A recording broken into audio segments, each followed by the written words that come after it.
मेरी तरफ से सारे नमस्कार, सत श्री अकाल, गुड मॉर्निंग। ये वीडियो हिंदी भाषा में है और इसका टाइटल है कनाडा में हेयर स्टाइलिश शॉप अगर आप खोलना चाहो या वहाँ पे नौकरी करना चाहो तो कैसे कर सकते हो। देखो, दो तरीके हैं जिस तरीके से आप कनाडा में जा सकते हो। नंबर एक as employ, number two as self employed category, यदि आप अपना हेयर कटिंग सैलून वहाँ खोलना चाहो। सबसे पहले मैं आपको नौकरी करने के बारे में रिक्वायरमेंट बताऊंगा।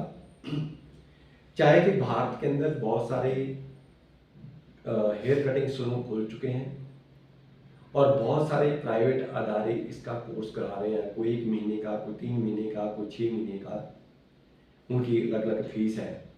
पर अगर आप हेयर स्टाइलिस्ट के तौर के पर किसी भी देश में जाना चाहते हो, आपको किसी भी सरकारी अदारे से, गवर्नमेंट डिपार्टमेंट से 1 साल का कोर्स, 1 साल ड्यूरेशन का कोर्स किया होना चाहिए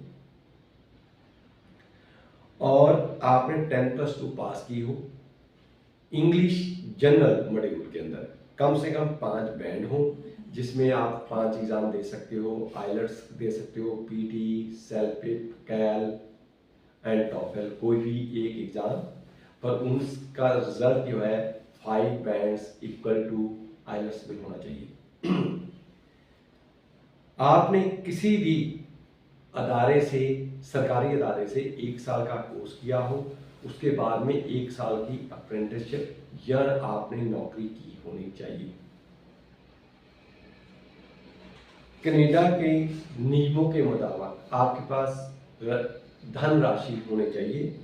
ये धनराशि आपके 8 फैमिली मेंबर आपको दे सकते हैं, हस्बैंड वाइफ, माँ बाप, दादी दादा, नानी नाना और ससुराल वाले। ये पैसे बैंक के थ्रू ट्रांसफ़र होते हैं।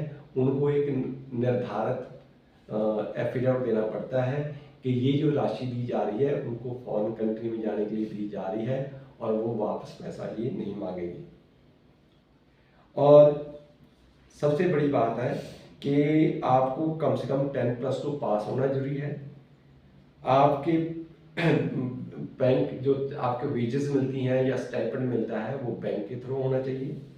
यदि आपको कैश में तनख्वाह मिलती है तो मेक श्योर कि आप पहले बैंक में उसको कैश डिपॉजिट कीजिए, बाद में अपनी लोड मुताबिक उसको निकाल दीजिए। इसके ऊपर कोई ऑब्जेक्शन नहीं होता है और आपने इनकम टैक्स की रिटर्न फाइल की होनी चाहिए।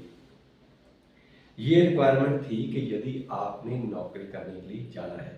अब मैं आपको वो रिक्वायरमेंट बताऊंगा कि अगर आपने कनाडा में सेल्फ एम्प्लॉयड कैटेगरी कि आप यहाँ से कनाडा में जाते हो, आपने अपना हेयर कटिंग सैलून खोलना है, तो उसके लिए क्या क्या योग्यताएं चाहिए। आपके पास कम से कम 3 साल का एग्रीमेंट करना होगा कनाडा में। जिस वहाँ पे क्या होता है कि पहले ही शॉप्स बिल्डअप की होती हैं और आपको उनके साथ 1 साल का या 3 साल का एग्रीमेंट करना पड़ता है कि आप उसको किराए पे ले रहे हो। फिर उस जगह को हेयर कटिंग सैलून के लिए सूटेबल करना पड़ता है। उसके अंदर वॉशरूम होने चाहिए, उसके अंदर आपके सिंक, जितनी भी सीटें हैं जो आपके कंज्यूमर हैं उतनी सीटें चाहिए, उतने सिंक चाहिए, उतनी टूटियाँ चाहिए। वहाँ पे पानी गर्म और ठंडा दोनों यूटिलाइज किए जाते हैं। उसको आपको उसके मुताबिक फिटिंग करानी पड़ेगी। फिर आपने ऑनलाइन कंप्यूटर पे बैठ के या वहाँ पे जाकर सिटी हॉल, हम उसको कहते हैं, जिसको भारत में आप म्युनिसिपल कॉरपोरेशन का दफ्तर कहते हैं, वहाँ से आपको बिजनेस लाइसेंस लेना पड़ता है। आपके पास उचित फंड्स होने चाहिए। आपने अपने सैलून का इंश्योरेंस किया होना चाहिए और आपने जितने भी एम्प्लॉय रखने हैं वो क्वालिफाइड होने चाहिए, जो कनाडा के नियमों मुताबिक होने चाहिए। ये कुछ रिक्वायरमेंट थी अगर आप भारत से कनाडा में जाकर एज ए हेयर स्टाइलिस्ट नौकरी करनी है या अपना सैलून खोलना चाहते हो। और अधिक जानकारी के लिए आप ऊपर दिए गए फ़ोन नंबरों के ऊपर हमारे से Monday to Friday morning 10 AM to 4 PM phone के ऊपर बात कर सकते हो।